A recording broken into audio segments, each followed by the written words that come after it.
राज्य दृष्टिमा देशभित्र दूरी हुँदैन। नमस्कार, म धीरज बस्नेत।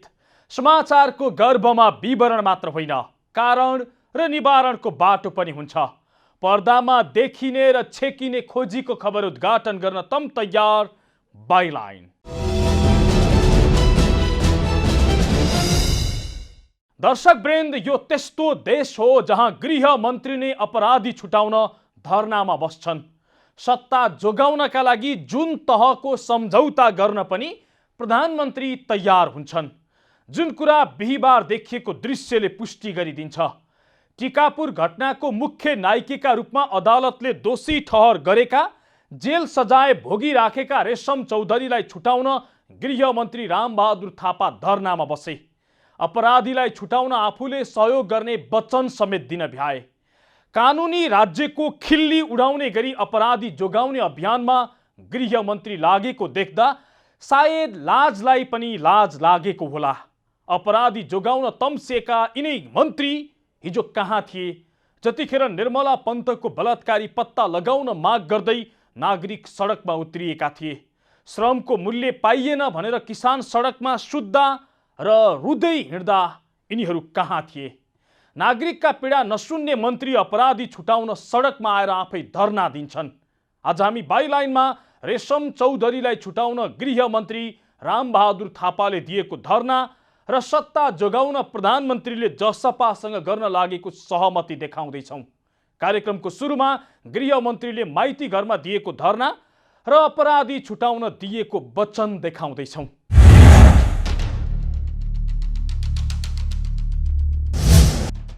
प्राय कुनै त्यस्तो दिन हुँदैन जुन दिन काठमाडौँको माइतीघर मण्डलमा कुनै पनि धरना र विरोधका कार्यक्रम नभएको होस्।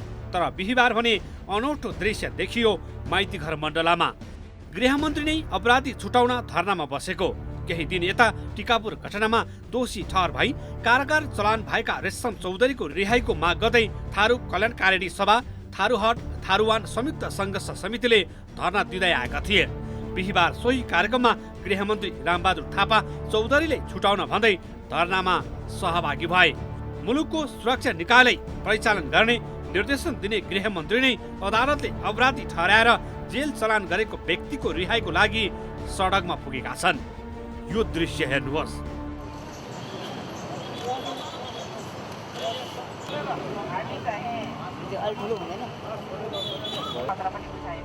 अपराधीको रिहाईमा गृहमन्त्रीको धरना यो सामान्य विषय हुँदै होइन। यो दृश्यलाई सामान्य नजरले हेर्न समेत नसकिने सुरक्षा निकायका पूर्व अधिकारीहरू बताउँछन्। जसलाई अदालतले नै अपराधी ठहर गरेको छ उसलाई रिहाई गर्न गृहमन्त्री धरनामा बस्नु भनेको कानुनी राज्यको खिल्ली उडाउने र दण्डहीनतालाई प्रशय दिने काम गर्नु भएको पूर्व सुरक्षा अधिकारीहरूको टिप्पणी छ। मुलुकमा कानुनी राज्य कायम गराउने सर्वोच्च निकायको व्यक्ति नै त्यसरी अदालतले कैद ठेकिसकेको व्यक्तिको रिहाईको लागि यसरी तपाईँको धरनामा बस्नु चाहिँ नि यो निर्लज्जताको चाहिँ नि पराकाष्ठा हो है। यो त के भन्दाखेरि दण्डहीनता नभएको राज्यको रूपमा चाहिँ नि नेपाल परिभाषित चाहिँ नि गइरहेको छ हैन।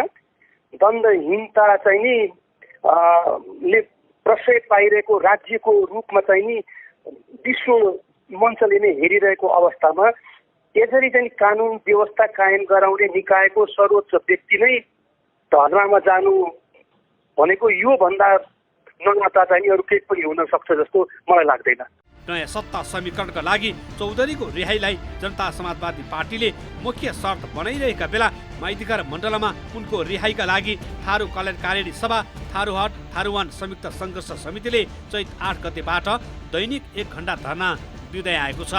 धरनामा पुगेका गृहमन्त्री थापाले सरकारको तर्फबाट आफू यहाँ आएको र तपाईहरूको माग सम्बोधन गर्न सरकार तयार रहेको र त्यसको लागि सरकारले वार्ता टोली गठन गर्ने र तपाईहरूको तर्फबाट पनि वार्ता टोली गठन गर्नुस् भन्न भ्याए। केही दिनदेखि धरना कार्यक्रमद्वारा आफ्नो आन्दोलनलाई अगाडि बढाइराख्नु भएको छ। सरकारको यस बारेमा हाम्रो ध्यान पक्कै पनि गएको छ। प्रधानमन्त्रीको तर्फबाट सरकारको तर्फबाट म अहिले यहाँहरूको सम्बन्ध उपस्थित भएको छ। सरकार पनि यो समस्यालाई सकेसम्म छिटोभन्दा छिटो समाधान गर्ने पक्षमा नै छ।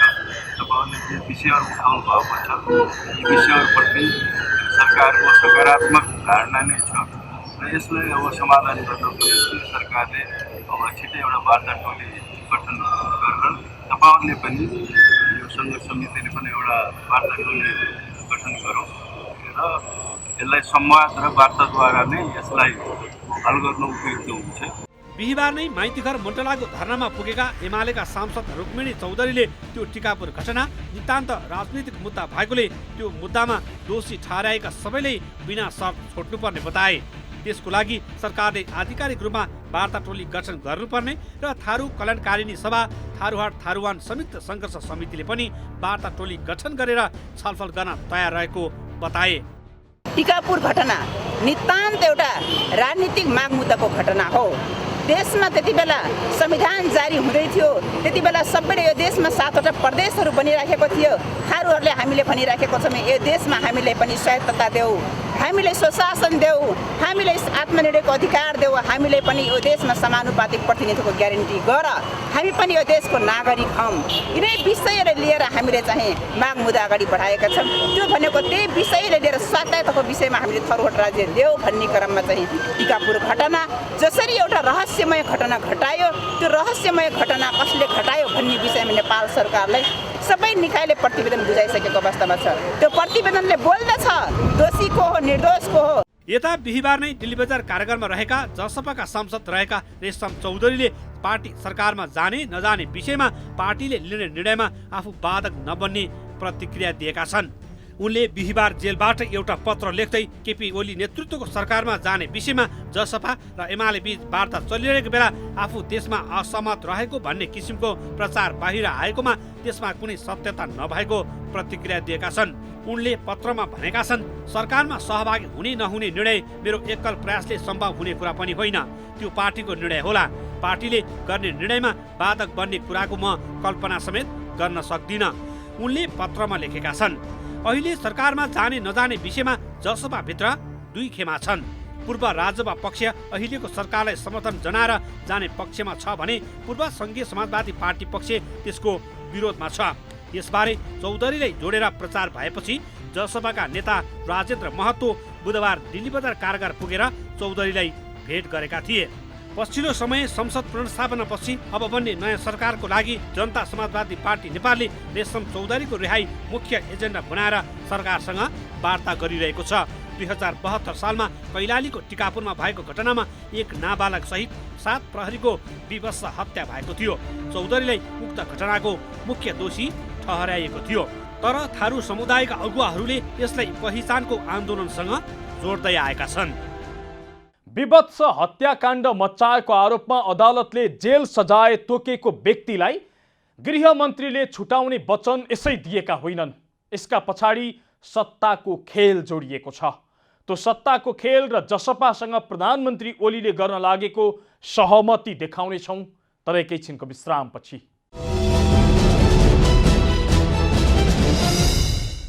दर्शक वृन्द, आज हामी बाइलाइनमा रेशम चौधरीलाई छुटाउन गृहमन्त्रीले नै दिएको धरना र सत्ता जोगाउन प्रधानमन्त्री ओलीले जसपासँग गर्न लागेको सम्झौता देखाउँदैछौँ। प्रधानमन्त्री ओलीले पटक पटक भनेका छन्, अनुचित सम्झौता गरेर म सत्तामा बस्दिन। तर गृहमन्त्रीले बिहिबार दिएको धरनाले भित्रभित्रै कुनै सम्झौता भएको हुन सक्ने सङ्केत गर्छ। जसपालाई फकाएर आफ्नो सत्ता जोगाउनका लागि ओलीले कुनै सहमति त गरेनन् भन्ने प्रश्न उब्जाएको छ र सत्ताकै लागि यो सब खेल भएको सङ्केत गर्छ। होइन भने पुस 5 अघिसम्म रेशम चौधरीको नामै सुन्न नचाहने ओली एकाएक उनलाई रिहाई गर्ने विषयमा छलफल गर्न कसरी राजी भए?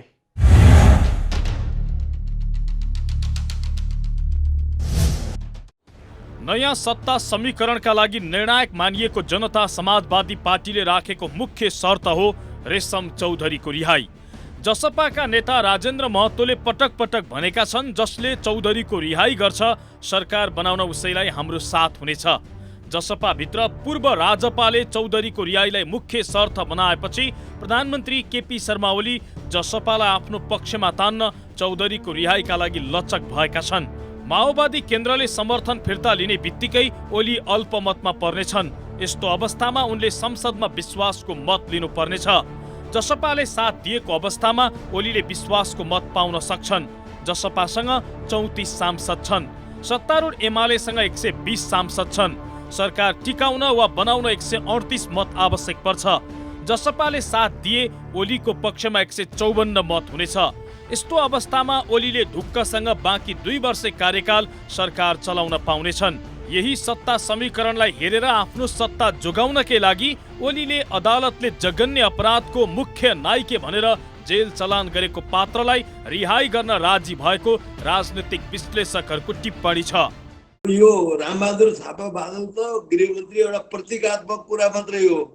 यसको सम्पूर्ण सूत्रधार भनेको त स्वयं प्रधानमन्त्रीजी हुनुहुन्छ, सम्माननीय प्रधानमन्त्री नै हो। त उहाँले चाहिँ तपाईँको यो खेलेको चाहिँ एउटा चाहिँ तपाईँको चाल हो जस्तो मलाई लाग्छ। अब यो यसमा यो हुने कुरो पनि गर्नुहुन्छ, नहुने कुरो पनि गर्नुहुन्छ। एउटा अपराधी साबित भइसक्यो, अदालतले दण्डित गरेको मान्छेलाई फेरि चाहिँ तपाईँको यो गर्ने काम भनेको यो नितान्त चाहिँ यो राम्रो काम होइन। सत्ता समीकरणका लागि जसपाका नेतासँग पटक पटक भएको छलफल रेशम चौधरीको रिहाईका विषयमा कुरा नमिल्दा निष्कर्षमा पुगेको थिएन। तर मङ्गलबार भएको भेटमा भने ओली चौधरीको रिहाईका विषयमा सकारात्मक बनेका थिए। जनता समाजवादी पार्टीका अध्यक्ष महन्त ठाकुर, वरिष्ठ नेता राजेन्द्र महतो र जसपा कार्यदलका लक्ष्मणलाल कर्ण र सर्वेन्द्रनाथ शुक्ला मङ्गलबार प्रधानमन्त्री ओलीलाई भेट्न बालुवाटार पुगेका थिए। भेटमा चौधरीको रिहाईको विषयलाई मुख्य एजेन्डा बनाइएको थियो। सो बैठकमा ओलीले चौधरीको रिहाईका विषयमा ग्रिन सिग्नल दिएपछि जसपाका नेता महतो चौधरीलाई भेट्न बुधबार दिल्ली बजार कारागार पुगेका थिए।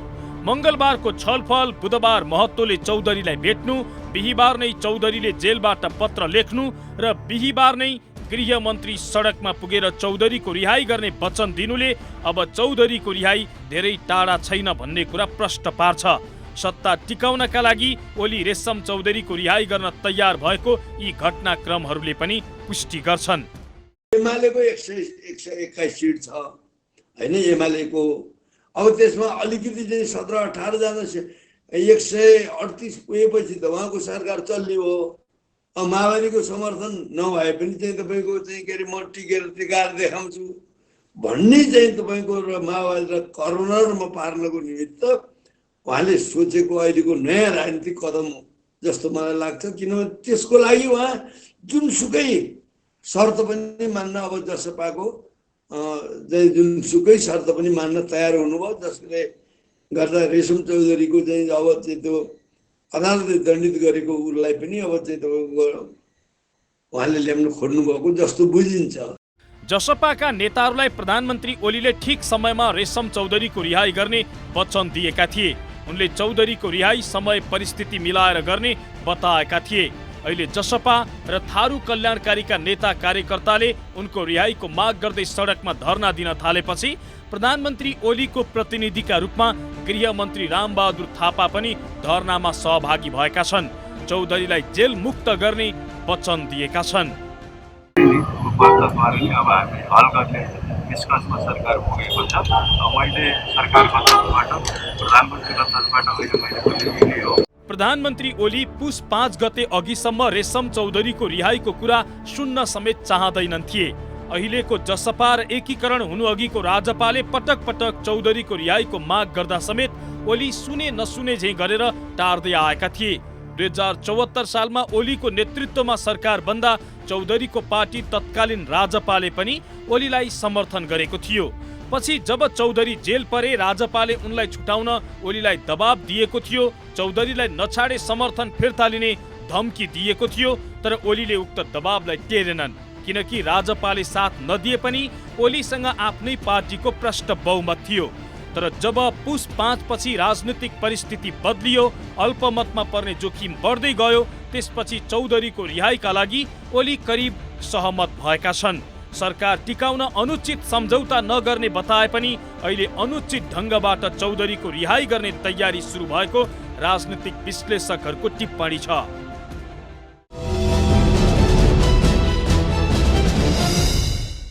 दर्शक वृन्द, आज हामी बाइलाइनमा रेशम चौधरीलाई छुटाउन गृह मन्त्रीले नै दिएको धरना र सत्ता जोगाउन प्रधानमन्त्री ओलीले जसपासँग गर्न लागेको सम्झौता देखाउँदैछौँ।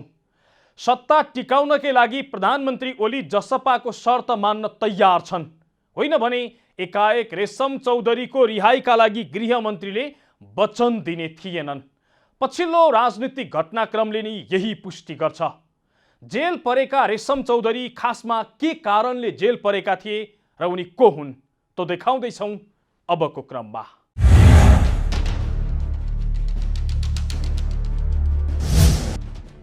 तीन वर्षदेखि जेलमा रहेका जसपा नेता रेशमलाल चौधरी फेरि एकपटक चर्चाको पात्र बनेका छन्। उनको रिहाईका लागि गृहमन्त्री नै सडकमा उत्रिएपछि उनको चर्चा चुलिएको हो।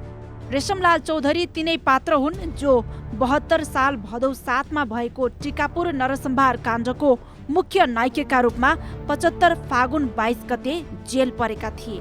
72 भदौ 7 मा कैलालीको टिकापुर घटनामा प्रहरी वरिष्ठ उपरीक्षक सेती अञ्चलका प्रमुख एसएसपी लक्ष्मण नेउपाने सहित नेपाल प्रहरीका 5 जना तथा सशस्त्रका 2 जना र 1 नाबालक सहित 8 जनाको मृत्यु भएको थियो। घटनापछि 85 भन्दा बढी थारूहरूको घर जलाइएको थियो भने दर्जनौं थारूहरू विस्थापित भए। यस्तो विभत्स घटनाको मुख्य योजनाकार रहेको अभियोगमा रेशमलाल चौधरीलाई अदालतले 75 फागुन 22 गते अपराधी ठहर गरेको थियो। जिल्ला अदालत कैलालीको फैसला अनुसार जन्मकैद सजाय पाउने दोषीले 20 वर्ष जेलमा बस्नुपर्ने हुन्छ। अदालतले अपराधी ठहर गरेको उनै चौधरीलाई छुटाउनकै लागि प्रधानमन्त्री केपी शर्मा ओली नेतृत्वको सरकारका गृहमन्त्री रामबहादुर थापा स्वयं सडकमा आएपछि राजनैतिक वृत्तमा अस्वाभाविक तरङ्ग पैदा भएको छ। को हुन् रेशमलाल चौधरी? विक्रम सम्वत 2034 साल असोज 21 गते कैलाली जिल्लाको साबिकको देगौली गाविसमा रेशमलाल चौधरीको जन्म भएको थियो। त्रिभुवन विश्वविद्यालयबाट स्नाकोत्तरसम्मको शिक्षा हासिल गरेका चौधरी रेडियो नेपाल, नेपाल टेलिभिजन लगायतमा लामो समय पत्रकारिता समेत गरेका थिए। टिकापुर घटनामा प्रहरीले खोजी सूचीमा राखेपछि फरार चौधरीले वारिस मार्फत राष्ट्रिय जनता पार्टीबाट उम्मेदवारी दिएका थिए। कैलाली क्षेत्र नम्बर 1 बाट राजपका सांसदका उम्मेद्वार बनेका चौधरी 34,341 मतसहित सांसद पदमा विजयी भएका थिए। चुनाव जितेपछि उनले प्रमाणपत्र लिन पाउने माग गर्दै सर्वोच्चमा निवेदन दिएका थिए, तर सर्वोच्चले रिट खारेज गरेपछि उनले अदालतमा आत्मसमर्पण गरेका थिए। दिल्ली बजार कारागारमा रहेको अवस्थामा नै सांसद चौधरीले 2075 पुस 19 गते सांसद पदको शपथ लिएका थिए। शपथपछि पनि जेलमै रहेका चौधरीलाई अदालतले जन्मकैदको फैसला गरेको थियो। यस्तो छ चौधरीसँगै जन्मकैद सजाय पाएका 11 दोषी जेलबाट छुट्ने मिति।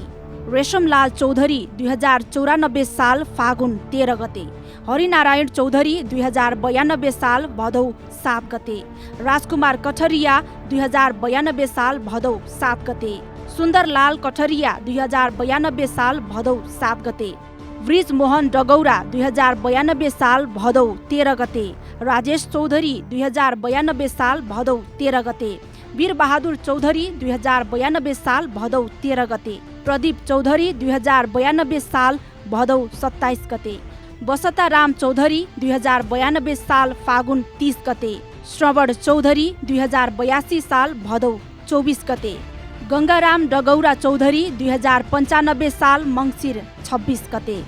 प्रधानमन्त्री ओलीले दोस्रो पटक फागुन 14 गते सरकार विस्तार गर्दा रामबहादुर थापा बादल गृहमन्त्री बने। माओवादी केन्द्रबाट सरकारको नेतृत्व गर्दै बादलले गृहमन्त्री जस्तो महत्त्वपूर्ण मन्त्रालयको शपथ खाएकै दिन रेशमलाल चौधरीले आत्मसमर्पण गरेका थिए। निर्वाचनमा वारिस मार्फत उम्मेदवारी दिएर चुनाव जितेका चौधरीले बादल गृहमन्त्री भएकै दिन आत्मसमर्पण गर्नु षड्यन्त्र नै हो कि भन्ने आशंका उब्जिएको थियो र अहिले फेरि उनै गृहमन्त्री थापा चौधरीको रिहाईको लागि धरनामै सहभागी हुनुलाई धेरैले अस्वाभाविक र आश्चर्य मानेका छन् भने नेपाली राजनीतिक वृत्तमा यो घटनालाई निकै चासोका साथ हेरिएको छ। टिकापुर काण्ड जसले पुरै देशको मुटु एकपटक थर्काएको थियो। प्रहरी र नाबालक सहित 8 जनाको विभत्स ढङ्गबाट हत्या गरिएको थियो। अदालतले यो काण्डका मुख्य नायिके भनेर जेल पठाएको पात्रलाई गृहमन्त्रीले छुटाउन लागि परेका छन्। प्रधानमन्त्रीले सत्ता टिकाउनका लागि रेशम चौधरीको पार्टीको शर्त मान्न तयार हुँदै गएका छन्। यसले के प्रश्न पार्छ भने यो देशमा शक्ति भए जस्ता अपराधिनी निर्दोष हुन सक्छन् र जस्ताले पनि छुट पाउन सक्छन्। शक्ति नभए बिना कारण जो कोही जेल कोचिनु पर्ने पनि हुन सक्छ। कानुन शासकको मुडमा चल्ने गर्छ यहाँ। हौस् त आजलाई रेशम चौधरीलाई छुटाउन गृहमन्त्रीले नै दिएको धरना र सत्ता जोगाउन प्रधानमन्त्री ओलीले जसपासँग गर्न लागेको सम्झौताको प्रसङ्ग यति नै। मुलुकको माटो जहाँ छोए पनि राष्ट्र एकैचोटि जागरुक हुन्छ। यो दूरीविहीन आचरण नै समाचार, समाचारको मूलधार बाइलाइन अर्थात् जिम्मेवार पत्रकारिता। नमस्कार।